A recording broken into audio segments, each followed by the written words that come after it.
स्वागत है आप सभी का हमारे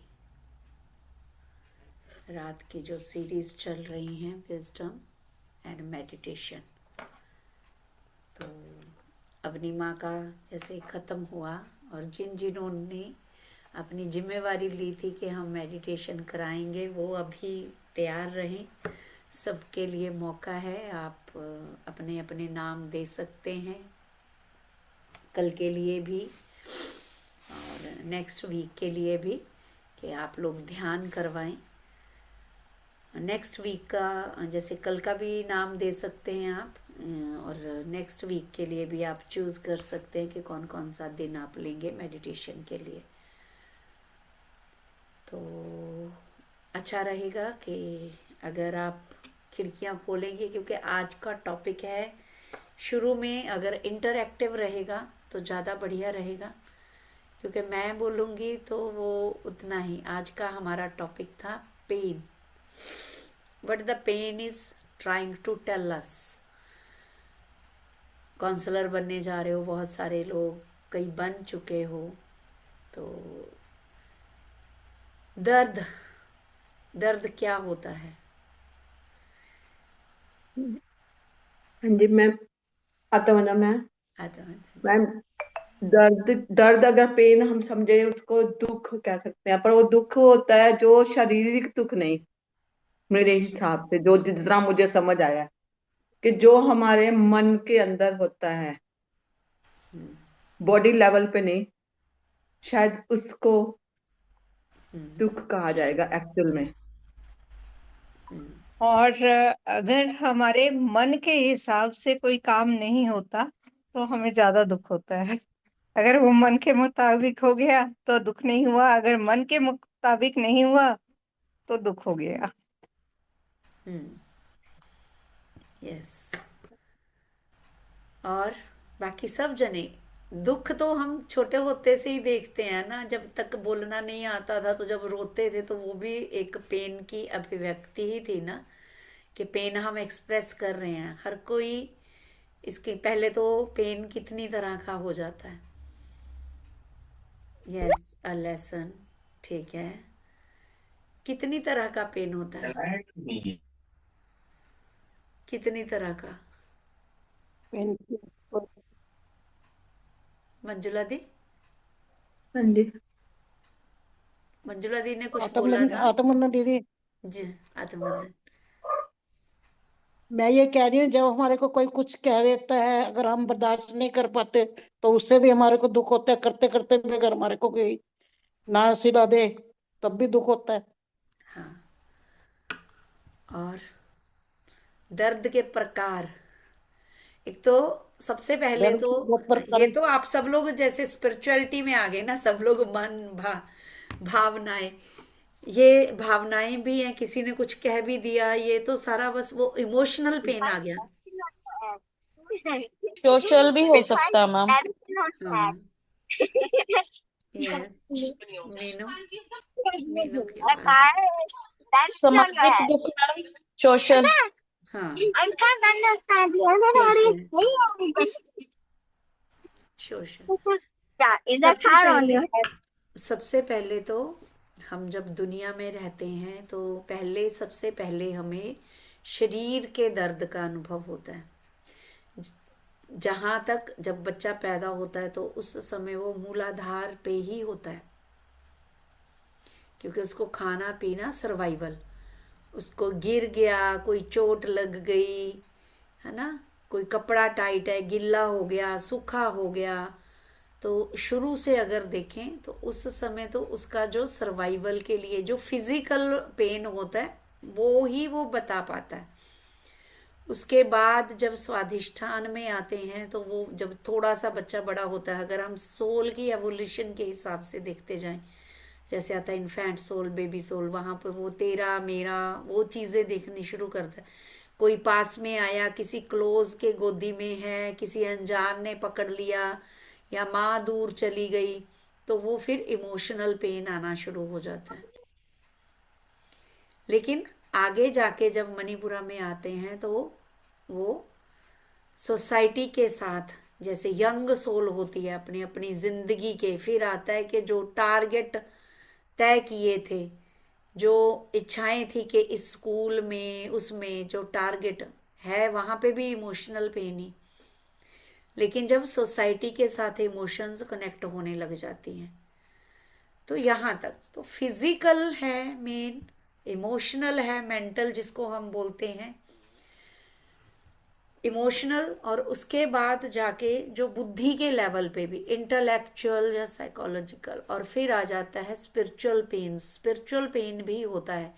यहाँ पे हम बोलते हैं, जैसे हमने बोला ना, WHO की जो डेफिनेशन थी उसके मुताबिक आपकी ब्लड रिपोर्ट सही है, ठीक है, आपका चलो मन भी ठीक ठाक है, रिश्ते भी ठीक हैं, फिर भी एक खालीपन लगता है, टोटल एक खालीपन लगता है कि भाई करो तो क्या करो। वो आ जाता है फिर स्पिरिचुअल पेन। जब सब कुछ होते हुए भी, सही होते हुए भी, फिर भी मन उखड़ता है, वो जो सोल फिर एक स्ट्रेस बियर करती है, किस चीज की? सेपरेशन फ्रॉम पर्पस, जो लेके आई होती है, जो सोल कॉन्ट्रैक्ट लेके आई होती है। लेकिन जब दुनिया में हम आ जाते हैं तो उस समय भूल जाते हैं सब। वही नीचे के चक्रा में भी अगर खो रहे हैं, और नीचे के चक्रा अगर गड़बड़ है तो आप वननेस में ही नहीं रहोगे। अगर हद से ज़्यादा सिर्फ सर्वाइवल इंस्टिंक्ट है, आप डर में रह रहे हो, तो भी वननेस नहीं आएगी। आप हद से ज़्यादा इमोशनल अटैचमेंट्स में या पीड़ा में रह रहे हो, फ्लेक्सिबिलिटी नहीं है रिलेशंस में, हद से ज़्यादा कंट्रोलिज्म है, वो सब, तो भी आप वननेस में या हृदय चक्र तक पहुंच ही नहीं पाओगे ना तब तक। तो इस तरह से मणिपुरा में है, मणिपुरा में जहाँ हम सोसाइटी के, कम्युनिटी के साथ एक proper give and take, Manipura तब बैलेंस रहता है अगर आप सोसाइटी में, रिलेशंस तो आ गए आपके स्वाधिष्ठान तक, सोसाइटी के साथ साथ आप जब मैं और मेरा, मैं आ गया उसमें मूलाधार में, मेरे आसपास के क्लोज सर्कल वो स्वाधिष्ठान में आ गया, फिर उससे आगे मेरा से आगे जब हम हमारा या बाहर का जो कम्युनिटी के साथ हम जुड़ जाते हैं वो आ जाता है मनी। लेकिन अगर ये तीनों इम्बैलेंस हैं तो आप अनाहता में पहुंच ही नहीं पाओगे सही तरीके से, वहां की दिक्कतें आएंगी। तो इसलिए दर्द की परिभाषा, दर्द को समझना, कई बार सिर्फ जैसे हम आदि भौतिक, आदि दैविक, वो कौन कौन से थे? 3, आदि भौतिक, आदि दैविक और आध्यात्मिक। आध्यात्मिक। तो आदि दैविक में जब आदि भौतिक जो शरीर के होते हैं, कोई चोट लग गई, कुछ गिर गए, कुछ बैक्टीरिया आ गए, कुछ विषाणु आ गए, कुछ भी फिजिकल कारण है ना, तो फिजिकल कारण है तो उसको हम एक बार वहीं से देख लेंगे, वहां हमारा मन, भावनाएं इतनी व्यथित नहीं होंगी, तो हमें समझ में आ जाएगा कि ये सिर्फ शरीर का आया है, जैसे अन्नमय कोश का आया है, फिजिकली आया है, उसको फिजिकली ही हमने डील कर लेना है। तो दर्द एक अनुभूति और एक संवेदना होता है, ये जो संकेत देता है हमें कि कहीं कुछ गड़बड़ है। दर्द एक सिग्नल है, बॉडी की क्राई है, मेडिकली हम इसको बोलते हैं pain is the cry of the body for instant help. हम क्या करते हैं, पेन को कितने कितने दिन बियर करते हैं, हम लोग हैबिट बना लेते हैं ना कि चलो जी, इतने होता है ना, मोस्टली सबके साथ, हैंड रेज करो आप जिसको भी, कि इतने दिन से दर्द हो रहा था जी, मुझे लगा कि चलो धीरे धीरे ठीक हो जाएगा, कोई बात नहीं, ये ले लिया, वो कर लिया। हम इग्नोर करते हैं, कभी भी हम अपनी बॉडी के सिग्नल को सीरियसली लेते ही नहीं। जब भी एकदम से कोई पेन आता है, इसका मतलब अंदर के जो हमारा शरीर है पूरा बना हुआ, पूरा यूनिट है, इसमें मसल्स हैं, ऑर्गन्स हैं, उनके आगे टिश्यू हैं, टिश्यू से आगे छोटे छोटे सेल हैं, सेलों के अंदर जाके वो जीवन शक्ति है, वो वहां पे जब गड़बड़ होती है वहां तक, जैसे हमने देखा था ऑक्सीजन वहां तक पहुंचती है, वहां तक नर्व कंडक्शन पहुंचती है, वहां पे अगर वो प्रवाह इधर उधर होता है तो वो दर्द आता है। वो किसी के कारण भी हो सकता है, जैसे अभी सविता जी ने बताया आदि भौतिक, जहाँ पे शरीर के आध्यात्मिक स्पिरिचुअल और आदि दैविक, जो बाहर की तरफ से कोई सुनामी आ गई या कुछ दुनिया की तरफ से। तो दर्द को जब तक हम ऐसे इग्नोर करते रहेंगे तो वहां पे क्या होता है, अगर दर्द इग्नोर करते जाओ तो क्या होता है, अपने आप ठीक हो जाता है, बीमारी बढ़ जाती है। बढ़ जाती है ना। और जब शरीर की बीमारी, कई बार शरीर के लेवल पे ही होता है, वो मन नहीं हमारा तंग कर रहा होता, लेकिन हम उसको इग्नोर करते हैं। यहाँ पे आज हम उन चीजों की बात करेंगे कि जहाँ छोटी छोटी लापरवाही आगे जाके, जैसे देखा जाए ना, पंजाबी में एक कहावत है, बाकी सब जगह, कि एक छोटा सा होल होता है पर्दे में या कपड़े में, उसको अगर केयर ना करो तो वो क्या बन जाता है, बड़ा बड़ा फाड़ बन जाता है ना। वो आगे की आगे, वो अपने आप भरेगा तो नहीं ना। तो यही अगर हम बिल्कुल तंदुरुस्त हैं, सब कुछ ठीक है, बैलेंस्ड है, तो पेन कहीं पे भी नहीं बॉडी में आएगा। दर्द एक अनुभूति है, संवेदना संकेत देती है कि कहीं गड़बड़ है, हमें तुरंत उस चीज का ध्यान देना है। ये एक मतलब देखा जाए तो एक इतना सुरक्षित और एक इतना महत्वपूर्ण पॉइंट है, जो हमारी अंदर की बॉडी, हम कहते हैं ना कि हमारा शरीर अंदर से हम कैसे कम्युनिकेट करें। शरीर तो हर पल हमें हर वजह से हर तरीके से हमें सिग्नल दे रहा है कि समथिंग इज रॉन्ग, बट हम अपने मन के पीछे, किस मन के पीछे, मंकी माइंड के पीछे लगे हम किसी भी चीज को पूरी तरह ध्यान से नहीं समझते। मन और शरीर जो आत्मा का संवाद है, जो अगर शरीर फिजिकल बॉडी का भी, अगर मन की पीड़ा है, मन का सोल की पीड़ा है, तो सोल का संवाद है। हमें इसको इमीडिएट ध्यान में क्यों कहते हैं सब लोग, ध्यान के हम लोग कितने कितने अनुभव सुनते हैं। सब लोग बोलते हैं मैंने इतने दिन 40 दिन ध्यान किया, इतने दिन मेरे इतने प्रॉब्लम्स ठीक हो गए। क्या वजह है उसके पीछे? क्योंकि आप साइलेंस में अपने अंदर के साथ जब जुड़ते हो, अपने अंदर के साथ जब कनेक्ट होते हो, आप सूक्ष्म लेवल पे अपने शरीर की तरंगों को महसूस करते हो, अपने शरीर की कोशिकाओं के साथ जुड़ जाते हो, उनके साथ आपका संवाद होता है। तो जहां जहां करेक्शन होनी होती है वो हो जाता है। जब एक बच्चा हद से ज्यादा परेशान हो रहा हो, कई बार उसको भूख भी नहीं लगी होती, इसको जिंदगी की उदाहरण के साथ सोचिए कि बच्चा है, आप माँ ने दूध भी पिला दिया, खाना भी खिला दिया, वो फिर से रो रहा है, लेकिन जब माँ उसकी तरफ ध्यान देती है या हाथ से उसको सहला देती है या पालना झुला देती है, वो बच्चा शांत होके सो जाता है। ऐसे ही ध्यान में भी जिनको अनुभव आते हैं कि हम ठीक हो गए, वो इसीलिए कि जो अंदर की व्यथा थी, अंदर का शरीर कह रहा था कि शरीर, मन या बुद्धि कह रही थी कि आई एम इग्नोर्ड, मैं मेरे मालिक के द्वारा ही इग्नोर हो रहा हूं।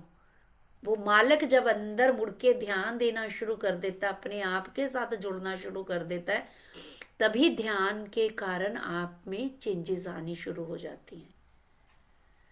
तो वो जब आप अपने आप के साथ जुड़ते हो, वो कुछ चमत्कार, यूनिवर्सल एनर्जी तो लेते हो, कॉस्मिक एनर्जी भी वो तो है, लेकिन जब आप खुद के साथ अंदर जुड़ते हो, एक्चुअल प्रॉब्लम वहां पे सॉल्व होनी शुरू होती है कि जब आपका मन बुद्धि जो इतनी देर से पेन है, वो एक स्पर्श पाता है कि हाँ मुझे कोई देखने वाला है, मेरी कोई केयर करने वाला है।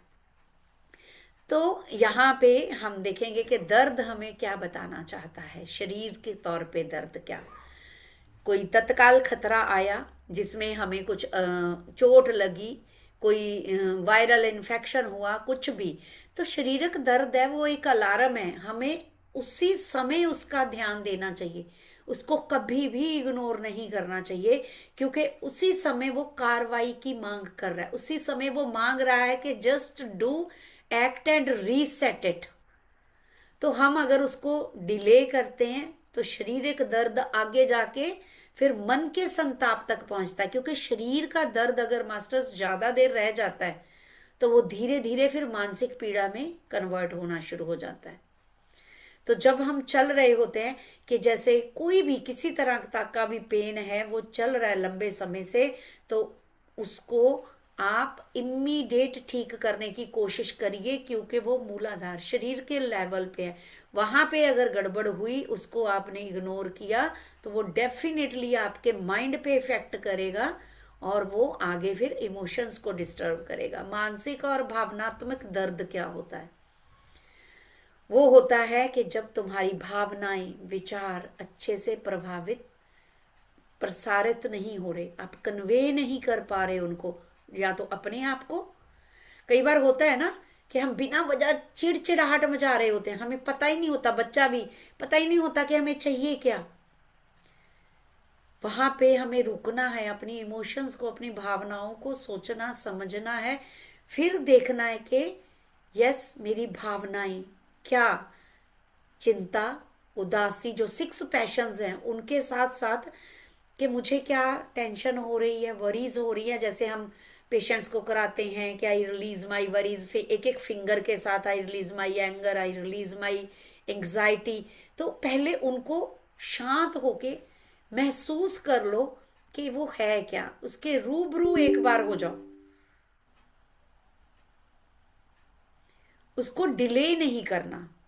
कि मन में कोई विषाद उठ रहा है, हम क्या करते हैं, उसको कभी शॉपिंग करके, कभी कोई गाना सुन के, कभी अपने आप को, क्योंकि अगर तो वो सुपरफिशियल होगा, तो आप अगर कोई उसके लिए कुछ जिसको बोलते हैं ना कि कोई वो लालसा या कुछ वो गिफ्ट टेम्परेरी, जैसे बच्चा होता है चॉकलेट लॉलीपॉप देने वाला काम करोगे तो चला जाएगा। लेकिन अगर गहराई में अगर वो आपके अंदर बैठा हुआ है, उदासी, चिंता, क्रोध, अपराध बोध, गिल्ट, कोई अकेलेपन का अबेंडन फील करना कि मुझे एक तरफ कर दिया है, उन चीजों को एक एक करके ध्यान से, उसको साक्षी रूप से कि अगर मैं क्रोध महसूस कर रही हूं उसको उधेड़ो। अगर मुझे चिंता हो रही है, किस चीज की चिंता हो रही है, पास्ट की, जो हो गया मुझे नहीं होना चाहिए था, गिल्ट में हूं, या प्रेजेंट में कुछ नहीं सही कर पा रही, या फ्यूचर की एंजाइटी है, घबराहट है। तो एक एक जो आपके अंदर का संघर्ष है उसको अच्छे से रूबरू होना है, उसको मिरर में बैठ जाओ अपने आप को, नहीं तो जर्नल करके लिख के देखो कि वो अनसुलझे टूटे हुए रिश्ते, अनुभव, या अपने प्रति आशा, निराशा, किस तरह का अपने प्रति कठोरता, या दूसरे के लिए हमें पता होता है कि दूसरे को मदद की जरूरत है, पर हम इतने निष्ठुर हो जाते हैं कि हम वो एक कठोर बन जाते हैं, लेकिन कहीं ना कहीं वो कठोरता हमारी अपने लिए। तो जो भी ये अनुभव हैं आपको अपने भीतर इनका आमना सामना करना पड़ेगा, तब आपको फिर किसी काउंसलर की या किसी उसकी जरूरत नहीं है। अगर खुद से उधेड़ना शुरू कर दोगे ना, क्योंकि कई बार आप काउंसलिंग में भी देखोगे कि आप वो डिटेल नहीं, ब्रीक डिटेल्स दे पाते जिनका असली चीज सिर्फ आपको पता होती है।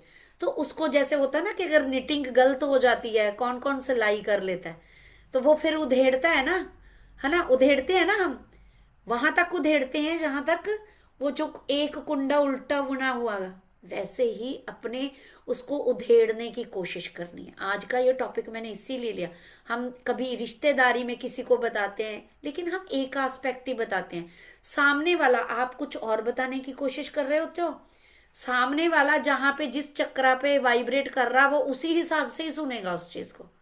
वो कभी भी नहीं है कि वो एज इट मैंने 2-2 साल, 3-3, 4-4 साल के जो चीज कन्वे करनी चाहिए पूरी ईमानदारी से, वो सामने वाला वहीं से सुनेगा, वो यहाँ पे वाइब्रेट कर रहा है। तो अपने आप को वहां तक उधेड़िए कि जहाँ पे कुंडा वो गलत डला था, वो जहाँ पे कुछ होल रह गया था। कपड़े में भी अगर हम करते हैं रफू तो उसको पूरा समाट ली।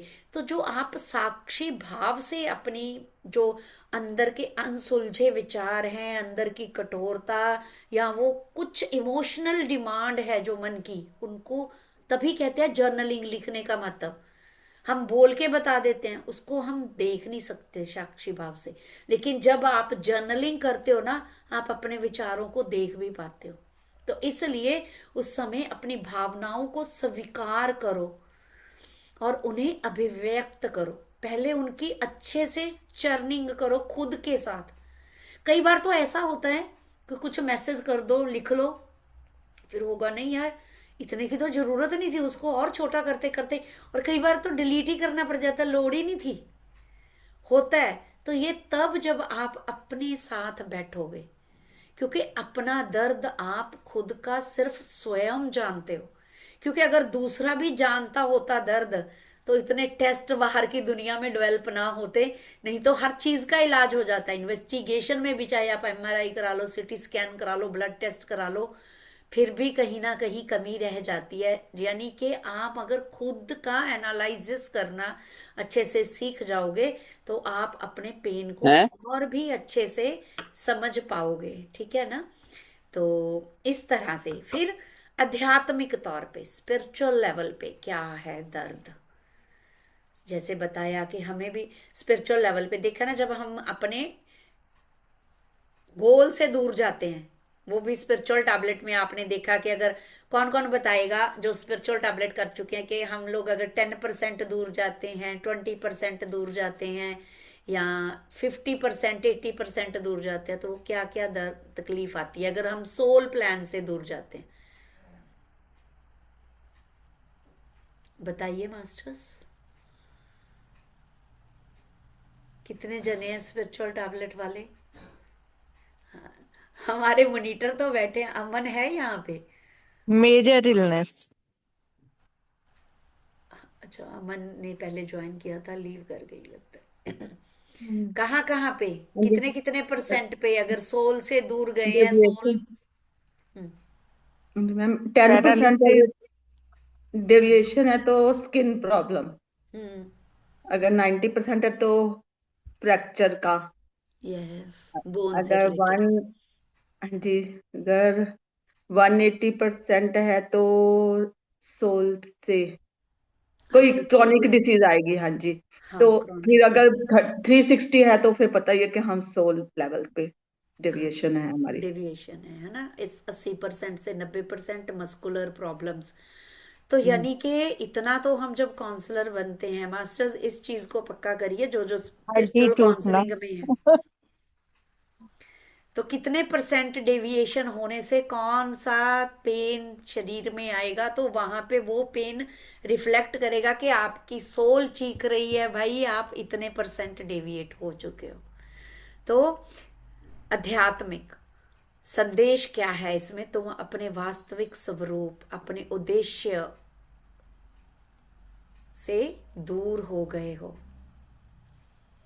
सोल पर्पस से दूर हो गए हो। वहां पे physical reports, yes physical reports वहां पे पूरी आएंगी, सही आएंगी, ब्लड में कोई दिक्कत नहीं आएगी। मन के भी, मन को लुभाने वाला घर में एक से एक लग्जरी होगी, एक से एक घर में ज्वेलरी, कपड़ा, सब कुछ होगा, लेकिन फिर भी किसी चीज में मन नहीं लग रहा, वहां पे भी इसका मतलब ये है कि आप सोल पर्पस से दूर गए हुए हो, आप अपने सोल पर्पस से भटकाव हो गया है। लेकिन जो फिजिकल शरीर में भी बीमारियां आई, 10% से 20% स्किन डिजीजेस, 70 से 80%, 90 तक मसल्स की, लिगामेंट्स की, उसके बाद फिर अगर बोन्स की 90% तक अगर आपकी सोल से पर्पस से आप दूर हो, तो बोन से रिलेटेड फ्रैक्चर्स वगैरह आएंगे। 180 तक सीरियस इलनेस आएगी, शरीर में, कोई किडनी से रिलेटेड, कोई मेजर ऑर्गन से रिलेटेड। तो इस तरह आपका बीमारी का जो पैरामीटर है वो भी बताएगा कि आप कितने % डेविएट हो अपनी सोल से। तो यहाँ पे विस्तार में क्या देखना है हमें, जब सोल पर्पस से हमें लगने लग जाता है कि हम आत्मिक अपने जो संबंध है वहां से दूर हो रहे हैं, तो वहां खालीपन, जीवन निरर्थक लगेगा। सब कुछ होते हुए भी, सब कुछ होते हुए आपके आसपास भरपूर घर में रिश्ते होंगे, किसी रिश्ते में मन नहीं लगेगा। घर में खूब लग्जरी होगी, कोई भी चीज आप कंज्यूम तो कर रहे हो।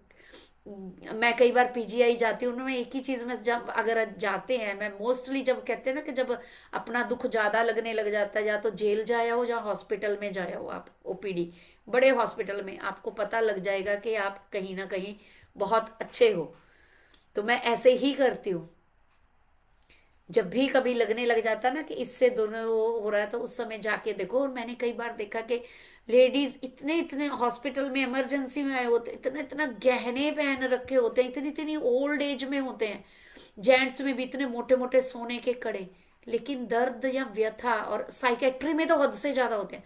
सबसे ज्यादा भीड़ साइकेट्री में होती है, पीजीआई में सबसे ज्यादा, 2 टाइम की ओपीडी। तो कहीं ना कहीं इसका मतलब ये है कि मेरा जीवन किस उद्देश्य के लिए आया था, वहां समझने की जरूरत है। मैं अपने उद्देश्य से कहाँ दूर हो गया, वहां पे हमें हु एम आई देखना पड़ेगा अपना। क्या मैं सिर्फ शरीर के लिए आया, क्या मैं मन की चीजें पूरी करने के लिए आया, या उससे ऊपर भी मेरा कोई उद्देश्य है। ये आत्म खोज और फिर सत्य मार्ग पर चलने की पुकार होती है उस समय, जब आप इतनी इतनी नीरसता आने लगे सब कुछ होते हुए भी। वहां पे फिर ये है कि सत्य मार्ग की खोज करनी है कि हु एम आई, मैं कौन हूं, वो उस मार्ग पर चलने की जरूरत है। तो कैसे दर्द से निपटना है, जब शरीर का दर्द होता है तो जांच कराएं, सीधी बात। जो भी टेस्ट में निकला उसके मुताबिक दवाई ले लो फटाफट। हम तो स्पिरिचुअल टैबलेट में भी बोलते हैं, और होम्योपैथी तो मेरी जो मेडिसिन का जो फील्ड है वो तो वैसे ही एनर्जी मेडिसिन है। हम बोलते हैं कि भाई दवाई लो और काम निपटाओ। जितनी दवा बीमारी लंबी चलेगी, क्योंकि उतना ही फिर आपका मानसिक विषाद, मानसिक पीड़ा बढ़ती जाएगी। इसलिए फिजिकल पे है, फिजिकल से ही उसको हैंडल कर दो और निकलो आगे। लेकिन वहां से समझ जाओ कि मुझे सोल पर्पस पूरा करना है, ठीक है। आराम करो, शरीर को जो भी चाहिए वो दो, और प्रकृति आहार लो, नेचर में जाओ, जो हमारी बेसिक 12 टैबलेट है। लेकिन मानसिक दर्द अगर आ रहा है तो वहां पहचाने, अभिव्यक्ति को पहचाने कि मैं अगर दुखी हूं या घबराया हुआ हूं, तो वो उसके बारे में अपने आप से बात करें। मैं दुखी हूं, क्यों दुखी हूं, किसी इंसान के कारण, या किसी चीज की कमी है, या मैं कुछ कर नहीं पा रहा। ऐसे करके रमन महर्षि का देखिए हम पढ़ रहे हैं, तो अपने दर्द को, अपनी भावना को चैलेंज करना शुरू करिए कि क्यों आ रही है ये फीलिंग, क्यों मुझे, अगर किसी पे लग रहा है कि मुझे ट्रस्ट नहीं हो रहा, या कोई मुझे बार बार चीट कर रहा है, तो उसके बारे में भी पहले अपने आप के साथ बात करिए कि कहाँ पे हो रहा है, फिर हल निकलेगा। अपनी भावनाओं का आईना खुद से बनना है। माइंडफुलनेस इससे डेवलप होती है कि जब आप अपने आप को देखना शुरू करते हो। माइंडफुल मेडिटेशन बाद में आएगी, करेक्शन, लेकिन माइंडफुलनेस के जब आप अपनी वर्तमान स्थिति को जज करोगे, खुद के जज, दूसरों को जज नहीं करना कि मुझे क्यों दुख हो रहा है, क्यों गिल्ट हो रही है, किसने मुझे पीड़ा दी, उस इंसान की इंपॉर्टेंस कितनी है मेरी लाइफ में, या अगर किसी चीज की वजह से मेरे घर में कोई कुछ है नहीं, उसकी मेरे घर में कितनी जरूरत है, उसके बिना मेरी जिंदगी कितनी इफेक्ट हो सकती है, या उसकी वजह भी मेरे चला जाएगा। ये चीजें अगर हम आपस में अपने आप के साथ तोल मोल करना सीख लेंगे ना, तो I think 50% pain, mental pain, emotional pain कम हो जाएगा। और इसको करके देखना, जब भी हम जब काउंसलिंग में आ जाते हैं फट से एक दूसरे को मैसेज ये नहीं, लेकिन पहले अपने आप के साथ बात करिए कि क्यों चाहिए था। हम कई बार दूसरे को सच नहीं बता पाते कि वो चीज मुझे क्यों चाहिए थी, वो सिर्फ दुनिया के स्टेटस के लिए चाहिए थी, या वो सच में मेरी नीड है। उस वजह से मेरी परिपूर्णता थी, या उसकी वजह से मैं समाज में कुछ नहीं कर पा रही। तो इन चीजों को अपनी सीमाएं तय करनी होती हैं, उन लोगों या परिस्थितियों से स्पष्ट एक लिमिटेशन बनानी होती है जो आपके मानसिक स्वास्थ्य को हानि पहुंचा रही है। तो आध्यात्मिक अनुभव जो पेन हो रहे हैं उनको निपटने का हमने कैसे करना है कि दर्द को दबाएं नहीं, उसका सम्मान करें, उसको दबाना नहीं है कि मैंने जी इतने दिन बस ऐसे ही मैंने सोचा ठीक हो जाएगा ये कर लिया, लेकिन एक लिमिटेड टाइम के बाद अगर नहीं हो रहा तो फिर समझिए आपको अपनी आध्यात्मिक खोज पे निकलना पड़ेगा। वो कैसे होगा? प्रकृति से जुड़िए, ध्यान करिए, सार्थक काम करिए, कोई सेवा का काम करिए, कोई किसी की हेल्प करिए। अगर लगता है कि किसी की हेल्प नहीं तो उस समय में अपने आप की, जिसको इनर चाइल्ड बोलते हैं ना हम अपना, कि मेरा मन, उस समय उससे संवाद करिए, उसकी हेल्प करने की कोशिश करिए।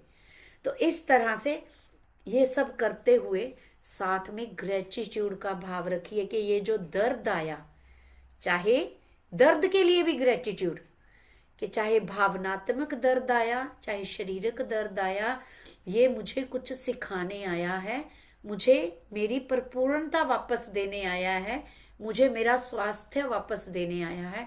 तो वो दर्द को हम इस तरह से लेंगे तो वो दर्द हमें कुछ लेसन देके जाएगा, और वो बड़ी जल्दी अगर हम इन चीज़ों से निकल आएंगे।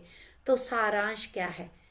दर्द एक टीचर है, सबसे बड़ा टीचर है, उससे घबराना नहीं है। कई बार सख्त टीचर भी है कि जब इमरजेंसी में कुछ आता है, जैसे हम स्पिरिचुअल टैबलेट में देखते हैं कि कोई ऐसी इलनेस आ जाती है कि वो जो लाइफ थ्रेटनिंग होती है, तो वो हमें बताने आई है कि तुम 180 डिग्री अपने सोल पर्पस से भटक चुके हो, इमीडिएटली शिफ्ट योर फोकस। तो जो पेन है, जो दर्द है, वो नुकसान पहुंचाने नहीं बल्कि आपका संतुलन बनाने, आपको वापस सुरक्षित करने, कि ताकि आप रीसेट कर सको सब चीज़। घर में भी अगर एक जगह त्रेड़ आती है या कहीं से पानी की लीकेज होती है, आजकल की लाइफ हम उनको इग्नोर करते हैं, जबकि स्पिरिचुअलिटी में आके पता चलता है कि वो कहीं ना कहीं आपकी ऊर्जा को ही व्यक्त कर रहे हैं। कि कोई त्रेड़ आ रही है, कहीं वाटर लीकेज हो रही है, तो वो आप कहीं कुछ अपना इंटरनल लॉस कर रहे हो, जो आगे जाके बड़ा पेन बनेगा। तो उसको रीसेट कर लो। तो सुनना दर्द के संदेश को, जो दर्द हमें बताने आया है, क्योंकि pain is the cry of internal your cells body की। जैसे माँ के लिए बच्चा रोता है, वैसे ही दर्द जो है वो आपकी जो बीइंग है, जो आपका साक्षी है, उसके लिए पुकार है कि भाई मैं तुम्हारे शरीर का हिस्सा हूं, पे अटेंशन टुवर्ड्स मी। तो इसमें दर्द से मुक्ति समग्र कल्याण का मार्ग है। दर्द से मुक्ति कैसे? शरीर का दर्द शारीरिक, और उनसे मानसिक दर्द आप शरीर की चीजें लेके नहीं पूरा कर पाओगे। अगर इमोशनल पेन है, आप शॉपिंग करके देखा है आजकल जो अल्कोहलिक शॉपिंग हो रही है ना, वो अपनी इमोशनल जो कमियां हैं उनको कम्बैट करने के लिए हम मूवी चले गए, या ये चीज़ों की नीड पहले कितनी होती थी जब हम इमोशनली परिपूर्ण थे, नहीं होती थी। अभी आप इस वेकेशन पे जा रहे हो, उस वेकेशन पे जा रहे हो, लग्जरी स्पेंड कर रहे हो, लग्जरी क्रूज पे जा रहे हो, लेकिन क्या मन को तसल्ली मिलती है? वो पूर्णता आती है, बल्कि थोड़े दिनों बाद फिर होता है, उसका अनुभव भी नहीं याद रहता, फिर होता है कहीं और। लेकिन वो चीज़ है, आप अपने अंदर के खालीपन को भरने की कोशिश कर रहे हो बाहरी चीज़ों से। शरीर की कमी, वो शरीर की जो पेन आया उसको उससे हम कर सकते, लेकिन अगर भावनात्मक है तो भावनात्मक को पहले तो अपने भावनाओं के रूबरू होइए कि ये पेन किसने दिया, क्यों दिया, मुझे गुस्सा क्यों आ रहा है, मुझे चिंता क्यों हो रही है, मेरा मोह का कारण क्या है। उनको खुद से उसको एक क्या बोलते हैं, मैप की तरह बना के देखिए। मैं इस समय बहुत गिल्ट में फील कर रही हूँ, गिल्ट फील कर रही हूँ, क्यों गिल्ट फील हो रहा है, मेरे से ये गलती हुई, या मेरे से दूसरे के सामने ये बोला गया, या मैं ऐसे जब जरूरत होती है मैं बोल नहीं पाती, क्यों नहीं बोल पाती। आप खुद के साक्षी आप खुद हो। जितना सच हम सिर्फ अपने से बोल सकते हैं, हम किसी से भी नहीं बोल सकते। इवन जो ट्रुथ डिटेक्शन वाली मशीन होती है ना, उसमें भी लिमिटेशंस होती हैं। तो खुद की सच्चाई आप सिर्फ खुद जानते हो, इमोशंस, स्पिरिचुअल। और इसी तरह से दर्द को अपनाना है, भागना नहीं है। जितनी जल्दी उसको टैकल करोगे, उतनी जल्दी रिकवरी भी होगी, बल्कि बेनिफिट भी होगा, डबल बेनिफिट भी होगा। क्योंकि आप अगर जल्दी से उसको ठीक करना सीख गए तो आप दूसरों के लिए गाइड बन जाओगे, ठीक है ना। तो डॉक्टर के हेनरी राइट का भी जो आता है कि spiritual roots of the diseases, वहां पे भी वो बताते हैं कि डिजीजेस के कारण यही होते हैं कि separation from self, separation from community और रिलेशंस, वो भी बहुत बड़ा पेन है। हम इतनी लग्जरी में जो बिल्कुल अकेले रहते हैं, जो कहते हैं कि मी टाइम, मैं लग्जरी इंजॉय कर रहा हूँ, लेकिन उनको हर रोज कुछ ना कुछ चाहिए होता है कि किसी पार्टी में गए हैं, किसी क्लब में गए हैं, कहीं किसी वेकेशन पे जा रहे हैं, नहीं तो वो थोड़ा ही देर भी वो लोग अगर अकेला रहते हैं तो वो मेंटल डिप्रेशन में जाते हैं। तो separation from community and society and separation from God, वो 3 रीजन बताते हैं जो कॉजेज ऑफ द डिजीज या इलनेस होती है। तो इस तरह अपने पेन का, दर्द का सम्मान करना है, उसको प्यार से रूबरू होके डील करना है। तो पेन आपको कुछ सिखाने आया, वो सबसे बड़ा गाइड है। गुरु श्वास है, हम मानते हैं, लेकिन वो भी एक गाइड है। वो एक ऐसा गाइड है, वो जैसे चौकीदार आके सीटी नहीं बजाता, जागते रहो। दर्द हमें वो कह रहा है, जागते रहो, उठ जाओ, होश में आ जाओ। So thank you very much. बस आज ये कुदरती आया माइंड में, तो लगा कि इन चीज़ों पे भी बात करनी चाहिए। कोशिश करेंगे अब आगे चल के कि एक एक ऑर्गन को लेके, कि अगर इस ऑर्गन में कोई पेन है, दर्द है, डिजीज है, तो उसका फिजिकल कारण क्या है, इमोशनल कारण क्या है, स्पिरिचुअल कारण क्या है, वो मैं आगे वाले दिनों में लेके आती रहूंगी। तो थैंक यू वेरी मच। और आज का ध्यान कौन कराएगा? वॉलंटरली एक जना आ जाओ बस। मैं म्यूजिक शेयर करती हूँ। Savita ji. Ma'am, can I just ask you one question, ma'am? Yes yes. It was a great wisdom. अभी जो इनर चाइल्ड आपने जो बोला है ना, वो जो होपोनोपोनो बोलते हैं ना अभी कि I am sorry, please forgive me, I love you, thank you, I love you, does those 4 sentences help you to connect with your inner child? देखिए, वो अकेले होपोपोनो का वो इनर चाइल्ड के साथ नहीं, इनर चाइल्ड की भी तो रमन महर्षि के अगर अकॉर्डिंगली जाओगे ना, लोग बहुत मेडिटेशंस करवाते हैं, ठीक है। बट हाँ मैं अगर बोलूं कि साइकोलॉजिकली, या अगर हम वो क्वायरी भी करते जाएं कि किस वजह से मैं हर्ट हूं, या वो होता है कि बचपन से वो बच्चा कुछ जो है, जो आपका खुद का सेल्फ एक वो बैठा हुआ है अंदर, है हाँ ना, वहां पे भी अगर आप क्वायरी करते जाओगे कि किस चीज की कमी है, क्या है, किस चीज से वो खुश हो रहा है, तो आप वहां तक पहुंच जाओगे। बट होपोपोनो अकेले इनर चाइल्ड के लिए नहीं है। ओके इनर चाइल्ड के लिए तो ये होता है कि इनर चाइल्ड तक आप पहुंचो कि उसका ट्रॉमा क्या था, वो कहाँ पे खालीपन, या कहाँ पे पेन, या क्या, उसको जरूरी नहीं कि हर किसी में भी इनर चाइल्ड हो, ठीक है। इनर चाइल्ड तक पहुंच के हमें जो अभी का जो सेल्फ है ना, इनर चाइल्ड अभी के सेल्फ के लिए क्या मैसेज दे रहा है। इनर चाइल्ड की भी बहुत वर्जन्स हैं, अगर देखा जाए तो बहुत वर्जन है। वो होपोपोनो तो आप यहाँ बैठे हो, आप अपने ऑर्गन के लिए भी, अब सपोज यहाँ पे हाँ मैं एक एग्जांपल अपनी ही दे देती हूँ। जब तो मैं पैदल बहुत चलती थी, इतना पैदल चलती थी मैं, मतलब, और मीलों मीलों मीलों मीलों पैदल चलती थी, ठीक है। और जब सीढ़ियां उतरना, 4 मंजिल है, 4 मंजिल से 1 सेकंड में ऊपर हूँ, चौथी मंजिल पे हूँ, बेल बज गई, धड़ धड़ धड़ धड़, सबने बोलना, सब लोग मुझे टोकते भी थे कि थोड़ा धीरे आया करो। शादी भी जब हुई तो सब लोग बोलते थे कि घर में एक ही चीज मिस होती है कि वो ना सीढ़ियों से दूसरी तीसरी मंजिल से थर थर थर करता नीचे कौन आ रहा है, ऊपर चढ़ रहा है, वो मिस हो रहा है।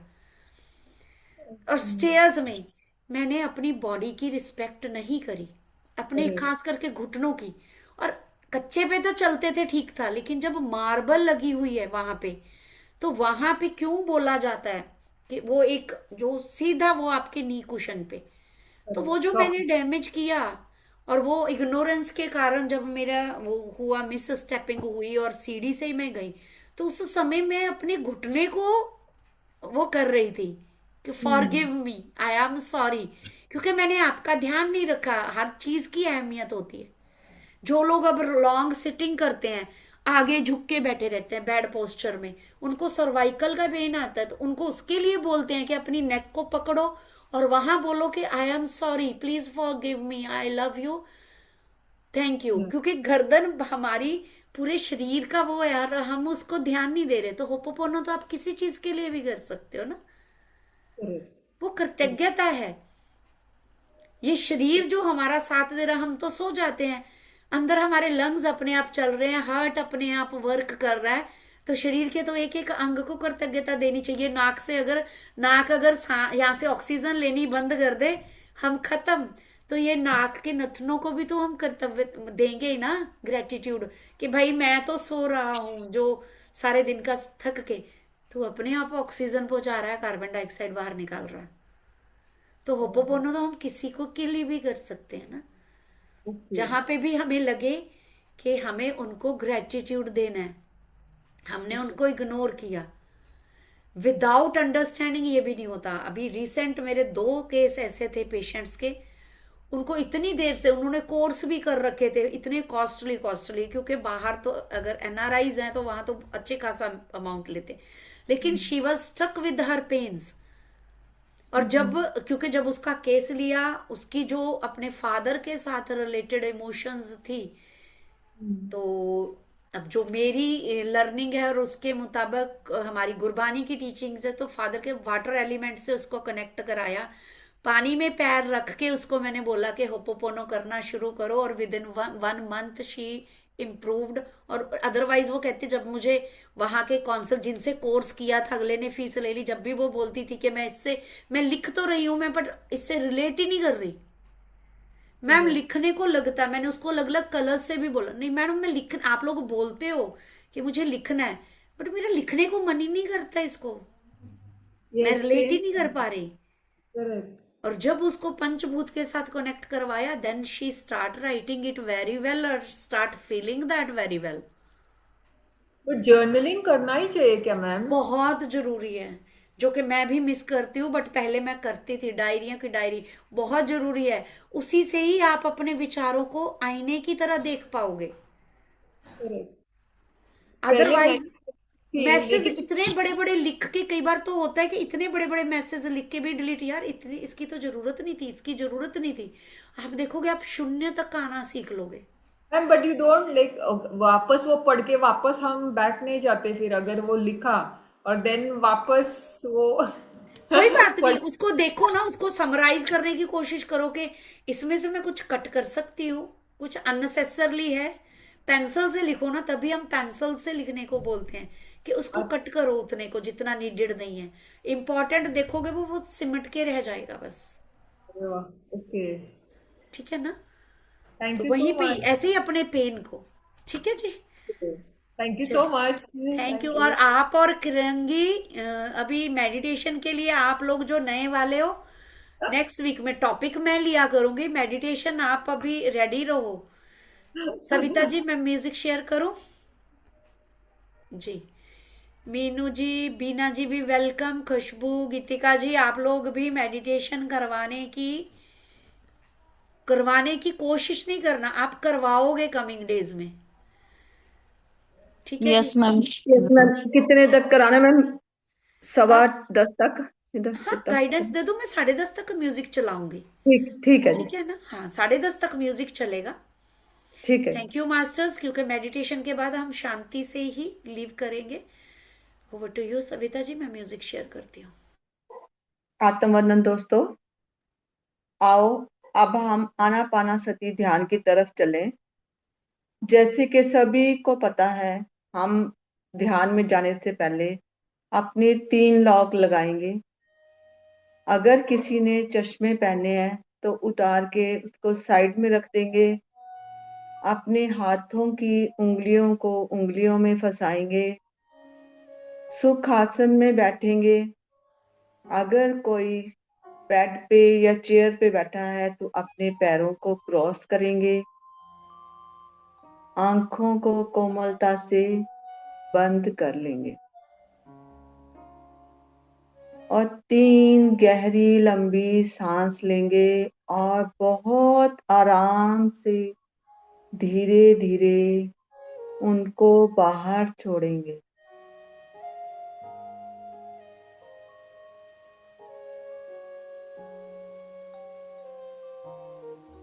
इनहेल, एक्सहेल,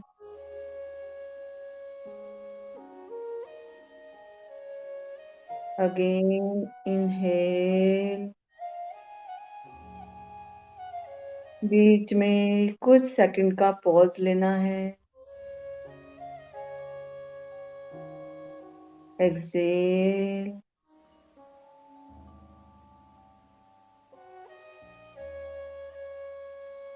एक बार फिर से इनहेल,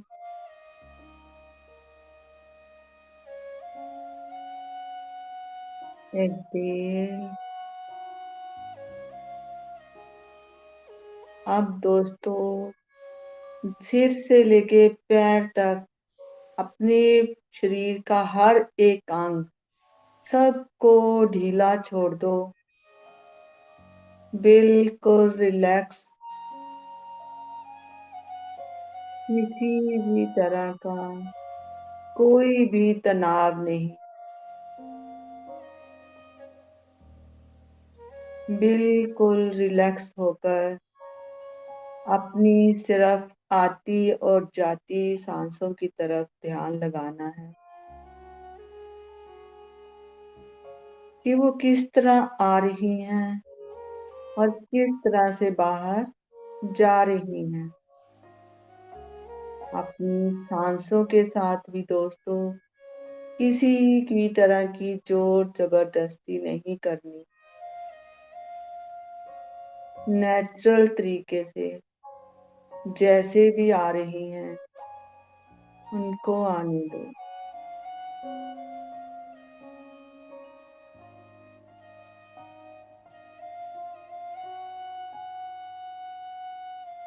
मन को बिल्कुल शांत रखना है। किसी भी तरह का कोई नाम जप नहीं, कोई भी मंत्र जाप नहीं। अपना ध्यान सिर्फ और सिर्फ अपनी आती जाती सांसों पे लगाकर रखना है दोस्तों। जैसे हम सभी को पता है कि आना का मतलब हमारी आती हुई सांस, अपाना का मतलब जाती हुई सांस और सती का मतलब इन सांसों के साथ एक हो जाना। इसी को आनापाना सती ध्यान कहा गया।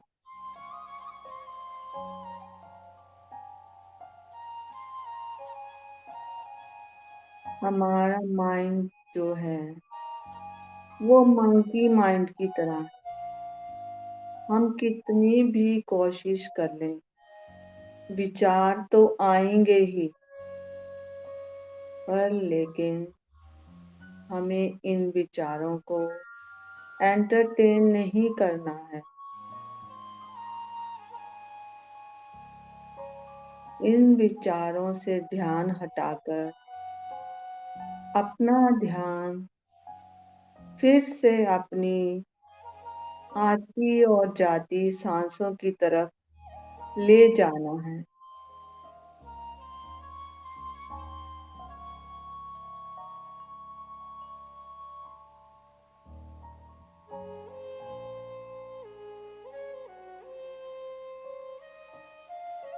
जैसे जैसे हम अपनी सांसों के साथ जुड़ते जाएंगे दोस्तों, तो विचार अपने आप कम होने लगेंगे।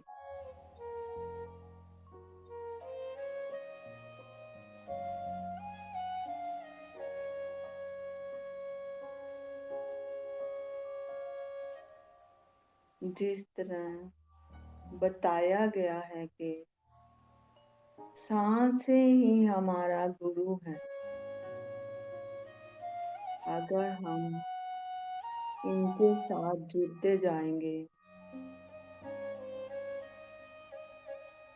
तो हम अपने विचारों पर काबू पा सकेंगे।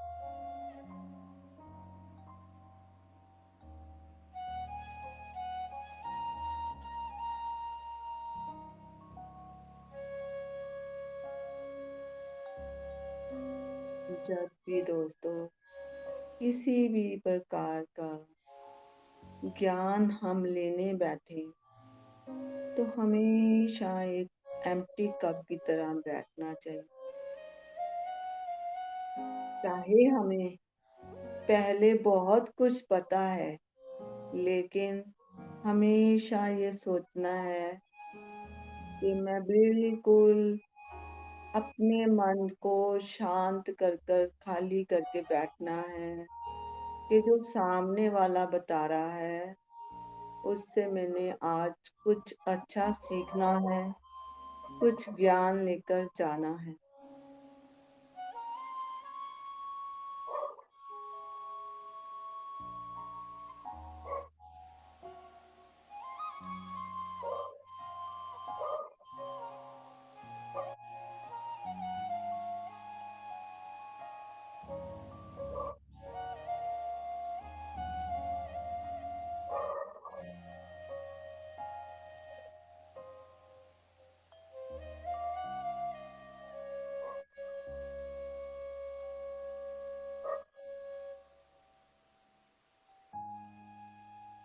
जब आप अपना ध्यान अपनी आती और जाती सांसों की तरफ लगाएंगे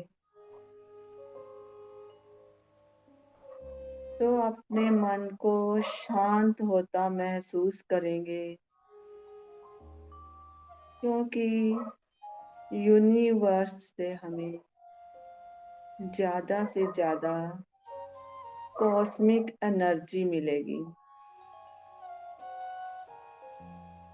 इस कॉस्मिक एनर्जी से हमारे नाड़ी मंडल का शुद्धिकरण होता है।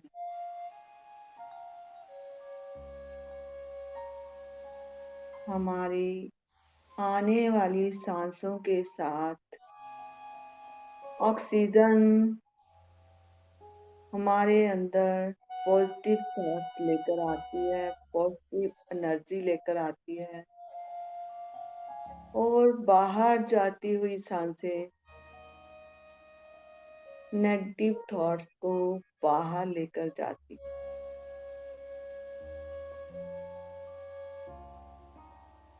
तो आओ दोस्तों, हम सब मिलकर कुछ समय इसी तरह शांत रहकर अपनी सांसों के साथ जुड़ जाएं और ध्यान की अवस्था में बने रहेंगे।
अब दोस्तों आप अपने ध्यान की अवस्था से बाहर आएंगे,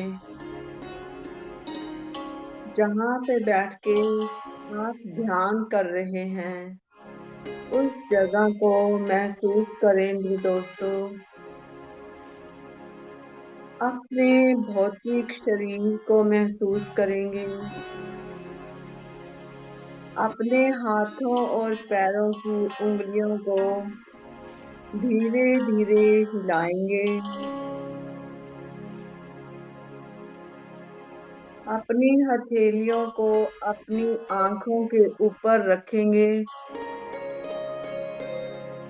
5 4 3 2 1 0। अपनी हथेलियों के अंदर ही अपनी आंखों को खोलेंगे बड़ी कोमलता के साथ, और जो भी एनर्जी अभी तक आपने ली है इस मेडिटेशन के द्वारा उसको अपनी बॉडी के ऊपर लेंगे। थैंक यू दोस्तों, थैंक यू मुझे ये मौका देने के लिए। और जो भी कोई इस ध्यान में इसी तरह बने रहना चाहते हैं तो इसी पोजीशन में रहेंगे दोस्तों। Thank you so much. Thank you master, thank you very much. कल फिर मिलेंगे मास्टर्स।